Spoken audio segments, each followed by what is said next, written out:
Halo semuanya, nama saya Radin Muhammad Faisal Pranata dari kelas C6 Manajemen dengan NIM 101211127 di STIS Tembi, Bandung. Pada kesempatan kali ini aku akan membahas tentang materi Ma'rifatul Insan.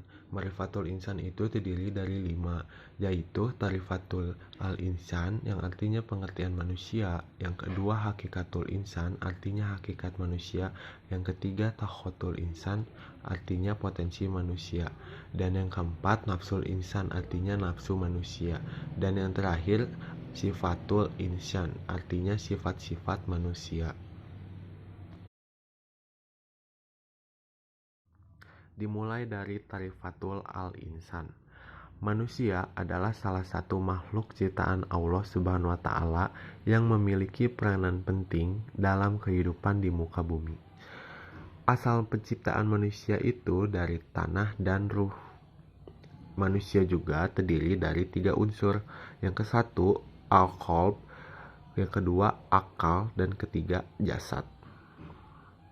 Manusia juga diciptakan untuk ibadah dan menjadi khalifah di muka bumi ini.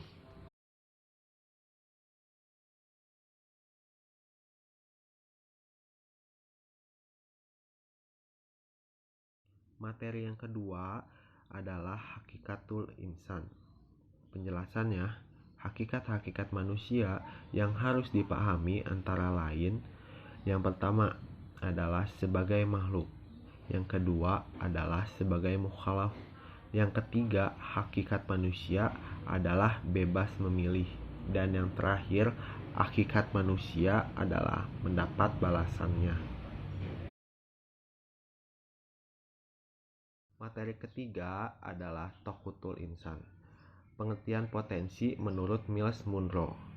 Potensi adalah kekuatan terpendam yang belum dimanfaatkan atau bakat tersembunyi yang belum diraih, padahal sejatinya kita mempunyai kekuatan untuk mencapai keberhasilan tersebut.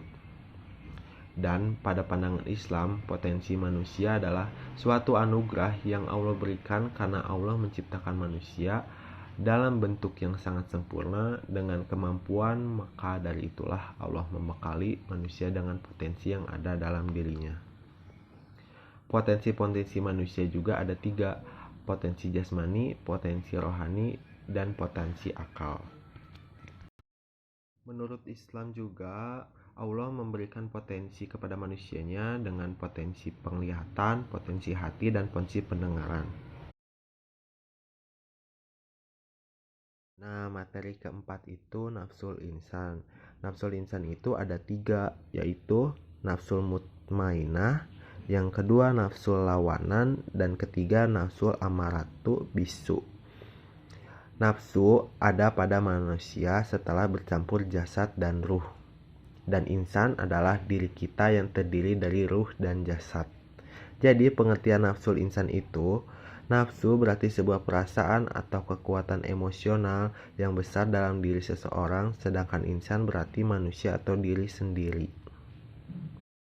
Allah Subhanahu wa taala juga telah mengikhlamkan kepada jiwa manusia untuk memilih jalan takwa atau fujur. Fujur adalah jalan yang Allah murkai, atau orang yang memilih jalan fujur termasuk orang-orang yang hina dan derajatnya paling rendah. Dan takwa jalan yang Allah ridhoi, orang yang memilih jalan takwa termasuk orang-orang yang beruntung. Materi terakhir yaitu Sifatul Insan.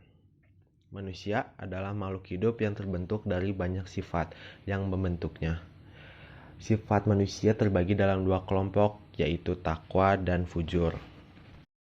Definisi takwa menurut Ibnu Qayyim, hakikat takwa adalah menaati Allah atas dasar iman dan ihtisab. Sifat-sifat manusia yang dikelompokkan ke dalam orang yang menyucikan agama ada 9.